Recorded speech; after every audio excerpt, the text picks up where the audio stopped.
DC ബുക്സിനെ വീണ്ടും പ്രതിക്കൂട്ടിലാക്കുന്നു EP. Jayarajan. ആത്മകഥ ചോർന്നത് ആസൂത്രിതമാണെന്ന് CPM കേന്ദ്ര കമ്മിറ്റി അംഗം ഇ.പി. ജയരാജൻ ആരോപിച്ചു.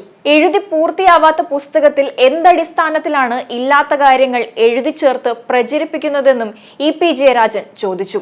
താൻ ഒരു കോപ്പിയും ഒരാൾക്കും കൊടുത്തിട്ടില്ലെന്നും വളരെ അടുത്ത ബന്ധമുള്ള മാധ്യമരംഗത്ത് പ്രവർത്തിക്കുന്ന ഒരാളെ എഴുതിയ കാര്യങ്ങൾ ഏൽപ്പിച്ച് എഡിറ്റ് ചെയ്യാൻ ആവശ്യപ്പെടുക മാത്രമാണ് ചെയ്തതെന്നും ജയരാജൻ പറഞ്ഞു.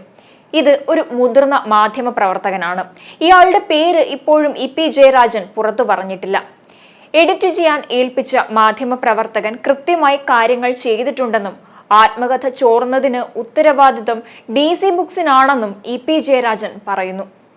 തനിക്കെതിരെ നടക്കുന്ന നീക്കം പാർട്ടിയെ തകർക്കാനാണെന്നാണ് ഇ.പി. ജയരാജൻ പ്രതികരിച്ചത്. കരാറില്ലെന്നത് സത്യസന്ധമായ കാര്യമാണെന്നും തനിക്കെതിരെ പാർട്ടിക്കകത്തും പുറത്തും വ്യക്തിഹത്യ നടത്താനുള്ള ഗൂഢാലോചനയുടെ ഭാഗമായിട്ടാണ് ആത്മകഥാ വിവാദം സൃഷ്ടിച്ചതെന്നും ഇ.പി. ജയരാജൻ കഴിഞ്ഞ ദിവസം പറഞ്ഞിരുന്നു. തിരഞ്ഞെടുപ്പ് സമയത്ത് ഒരു ബോംബ് എന്ന് പറഞ്ഞാണ് അത് മാധ്യമങ്ങളിൽ പ്രത്യക്ഷപ്പെട്ടത്. ഒരു ദേശീയ മാധ്യമത്തിലാണ് ഇത് ആദ്യം വന്നത്. പിന്നെ എല്ലാ ചാനലുകളിലും വാർത്തയായി. തനിക്കെതിരെ പാർട്ടിക്കകത്തും പുറത്തും വ്യക്തിഹത്യ നടത്താനുള്ള ഗൂഢാലോചനയുടെ ഭാഗമായിരുന്നു അത്. ആ ഗൂഢാലോചന അന്വേഷിക്കണമെന്നാണ് പോലീസിനോട് ആവശ്യപ്പെട്ടതെന്നും ഇ.പി. ജയരാജൻ വ്യക്തമാക്കി. അതേസമയം പുസ്തക വിവാദത്തിൽ പബ്ലിക്കേഷൻസ് വിഭാഗം മാനേജറായ A.V. ശ്രീകുമാറിനെ DC ബുക്സ് സസ്പെൻഡ് ചെയ്തിരുന്നു. പുസ്തകം പ്രസിദ്ധീകരിക്കുന്നതുമായി ബന്ധപ്പെട്ട കരാർ നടപടികളിൽ വീഴ്ചയുണ്ടായെന്ന് ചൂണ്ടിക്കാട്ടിയാണ് നടപടിയെടുത്തത്.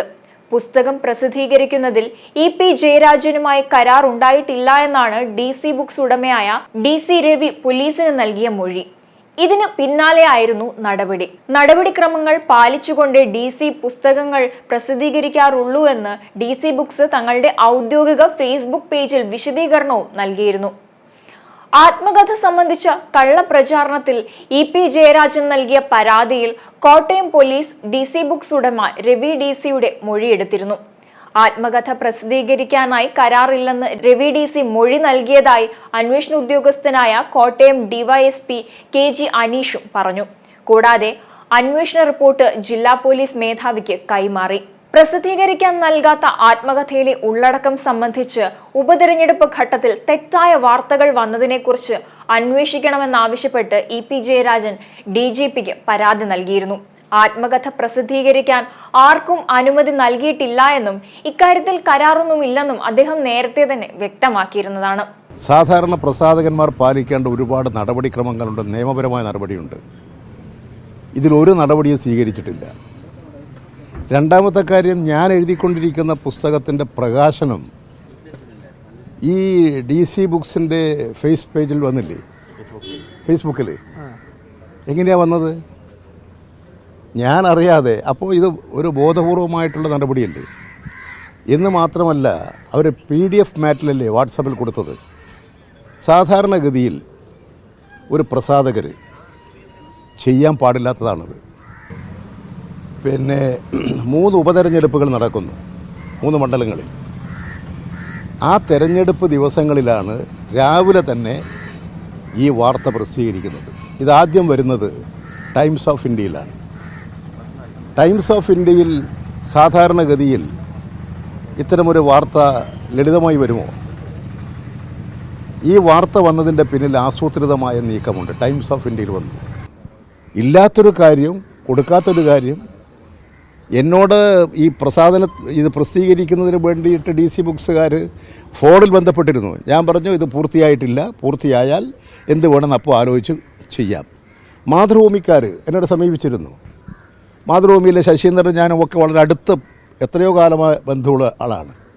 അദ്ദേഹം തന്നെ എന്നോട് പറഞ്ഞിരുന്നു ഞങ്ങൾ പ്രസിദ്ധീകരിക്കാം. ഞാൻ അദ്ദേഹത്തോട് പറഞ്ഞത് ഇതേ മറുപടിയാണ്.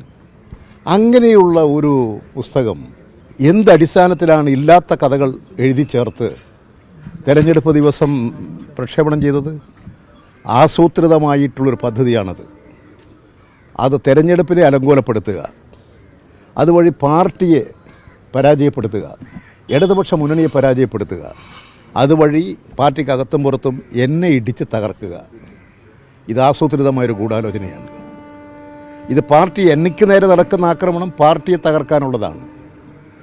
എന്നോട് വ്യക്തിപരമായിട്ട് എന്തെങ്കിലും വിരോധം തോന്നേണ്ട കാര്യമില്ല. ഞാൻ പാർട്ടിയുടെ ഭാഗമാണ്. അതുകൊണ്ട് കമ്മ്യൂണിസ്റ്റ് പാർട്ടിയെ മാർക്സിസ്റ്റിനെ ആക്രമിക്കാൻ പാർട്ടി നേതൃത്വത്തെ ആക്രമിക്കുക എത്ര കാലമായി തുടങ്ങിയിട്ട്? എനിക്ക് തന്നെ ഇവിടെ എത്രമാത്രം അനുഭവങ്ങളുണ്ട്, എന്തെല്ലാം പറഞ്ഞ് പ്രചരിപ്പിച്ചിട്ടുണ്ട്. എത്ര കാലമായി ഈ മാധ്യമ പ്രചാരണം എന്തിനു വേണ്ടിയിട്ടാണ്? കമ്മ്യൂണിസ്റ്റ് പാർട്ടിയെ മാർക്സിസ്റ്റിനെ ലക്ഷ്യം വെച്ചുകൊണ്ടാണ്, ഇടതുപക്ഷത്തെ ലക്ഷ്യം വെച്ചുകൊണ്ടാണ്. അതുകൊണ്ട് ഇത് ആസൂത്രിതമായിട്ടുള്ളൊരു പരിപാടിയാണ്.